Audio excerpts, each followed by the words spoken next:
Um carro elétrico chegou ao mercado.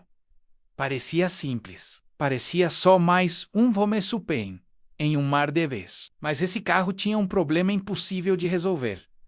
Custava $17.999. Quando todos os concorrentes cobram 40 mil, 50 mil, às vezes 60 mil dólares por um veículo elétrico, aparece um que custa metade disso e promete fazer a mesma coisa. O Toyota BZ5 não é apenas um carro.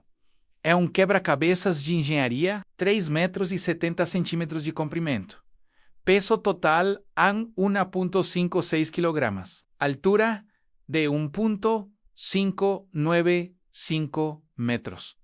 Dimensões que parecem pequenas no papel, mas a máquina precisava guardar uma bateria que durasse 1000 quilômetros. Precisava acelerar de 0 a 100 em 7,5 segundos. Precisava carregar de 10 a 80% em menos de 30 minutos. E tudo isso por um preço que destruiria as margens de lucro de qualquer fabricante tradicional. O BZ5 nasceu de uma pergunta impossível. Como você coloca tecnologia de ponta em um chassi compacto, alimentado por uma bateria acessível, mantendo estrutura de segurança e conforto? Essa é a história de como a máquina resolveu o impossível.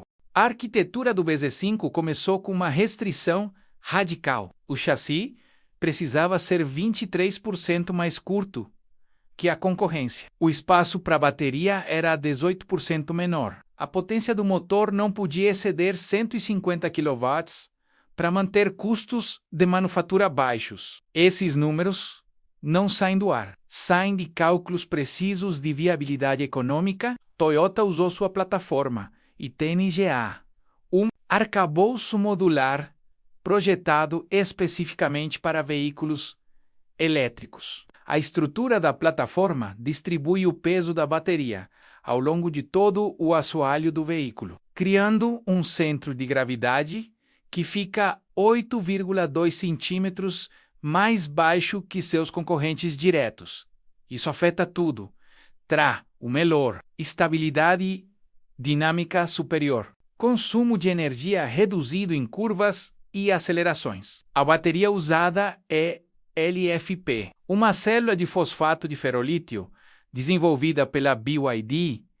Não é a tecnologia mais energética por quilograma, mas é a mais segura. A célula LFP começa a degradar apenas após 2.500 ciclos completos de carga. Uma bateria de íons de lítio tradicional se degrada significativamente após 1.200 ciclos. A especificação do BZ5 traz uma bateria de 44 kWh para a versão básica. Para a versão de longo alcance, 55 kWh. Ora, aqui vem o primeiro fracasso técnico real. Quando os engenheiros calcularam o consumo esperado com esses 2 pacotes de bateria, descobriram algo perturbador. O motor de 150 kW, operando continuamente em estradas de longa distância, drenou a bateria de 55 kWh em 520 km, não em 1000. A diferença? Resistência aerodinâmica. O carro foi projetado para parecer moderno. Faróis afilados, linhas de teto descendentes, espelho de corpo largo para visibilidade. Cada uma dessas decisões estéticas aumentava o coeficiente de arrasto. O coeficiente era 0,29 CD, em demasiado alto. Toyota precisava reduzir esse número em pelo menos 0,04 CD para chegar aos 1.000 km prometidos. Eles enfrentariam esse problema depois. Agora havia outra questão mais imediata. O sistema de controle de tração do motor usava um microcontrolador de 8 bits operando a 16 MHz. Esse processador era barato, perfeito para produção em massa de baixo custo. Mas quando o motor acelerava acima de 8.000 rotações por minuto, o sistema de estabilidade começava a titubear. O feedback dos sensores de velocidade chegava atrasado. O motor deslizava por milissegundos Nada perigoso. Mas o problema era mensurável. O carro perdia 2% de eficiência a cada aceleração rápida em uma jornada de 1.000 quilômetros. Com paradas e retomadas de velocidade, aquilo significava 18 quilômetros a menos de alcance. Esse foi o primeiro grande fracasso técnico do BZ5 em sua forma original. Como funciona um motor elétrico de 150 kW? Uma corrente elétrica de 300 amperes flui através de um enrolamento de cobre. Esse enrolamento está imerso em um campo magnético permanente criado por ímãs de neodímio. A interação entre o campo magnético e a corrente cria uma força rotacional, mas manter essa corrente constante enquanto o motor acelera de 0 a 8.000 rotações exige algo chamado controle vetorial. O motor precisa saber sua posição exata em cada centésimo de segundo. Precisa ajustar a voltagem do enrolamento em tempo real. Isso requer um processador rápido. Foi aqui que a máquina foi redesenhada. Protótipo 5.2 do BZ5.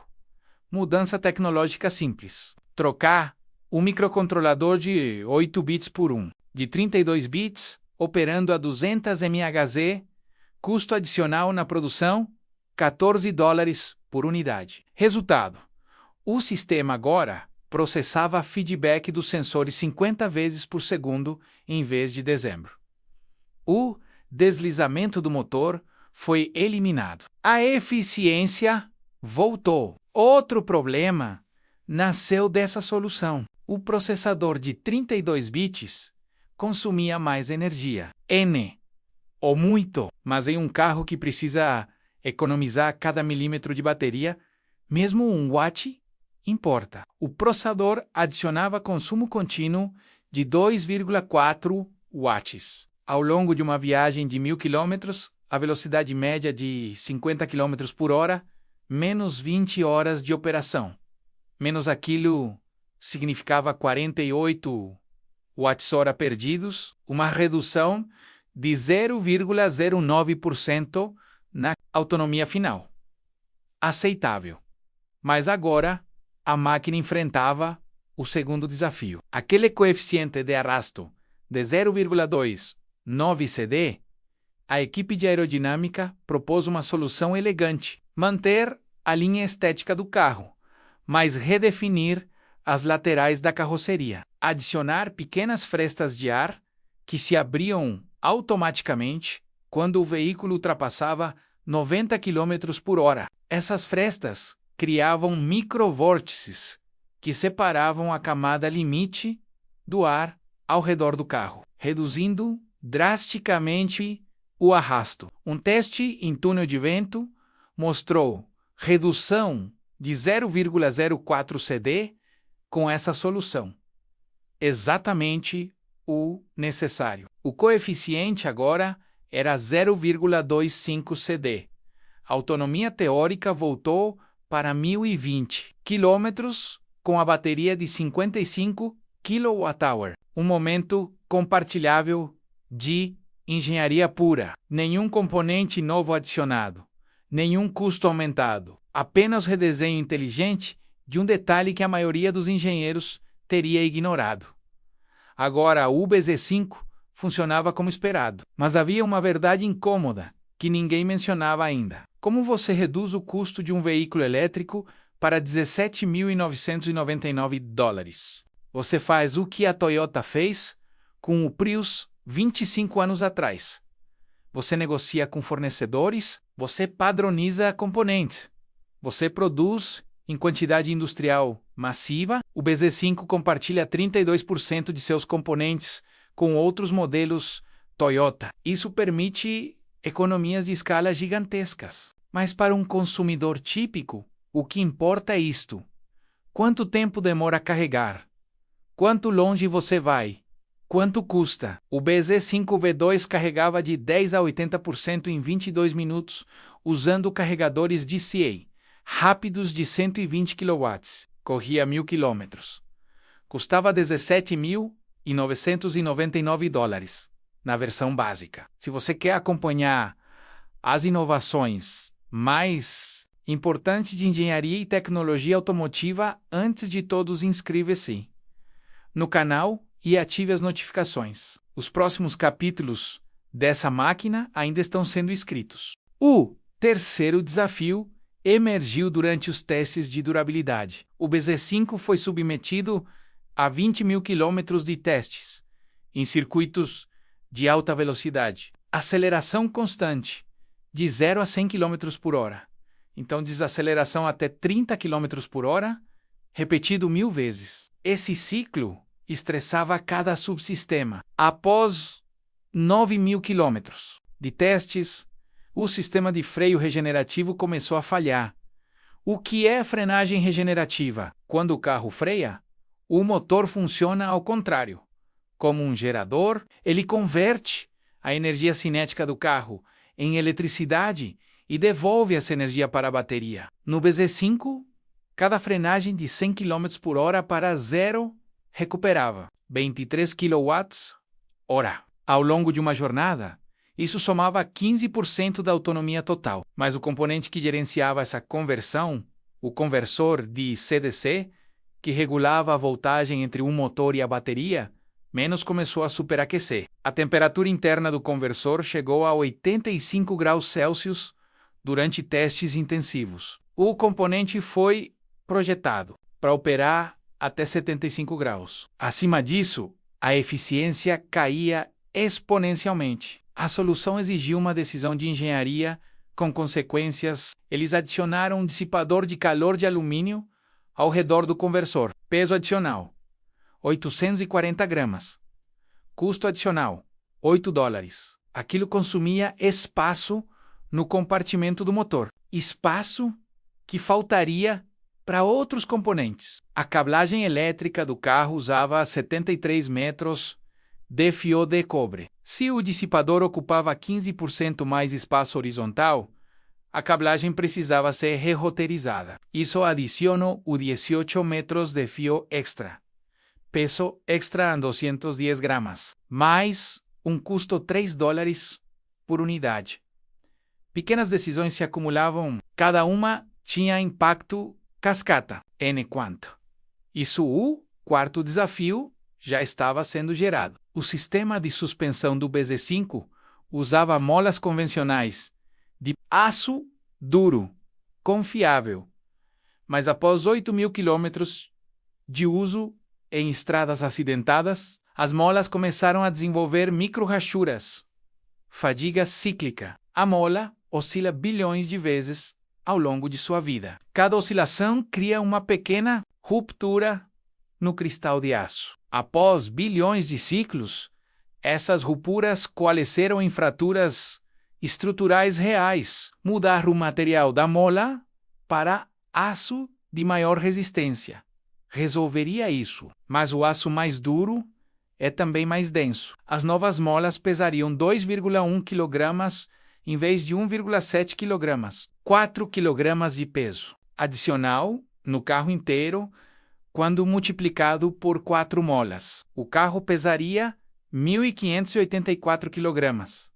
Em vez de 1.560, 24 kg a mais. Significava uma bateria de 44 kWh.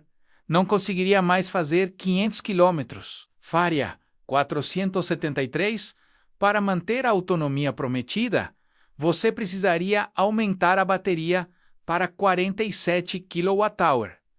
Peso da bateria sobe.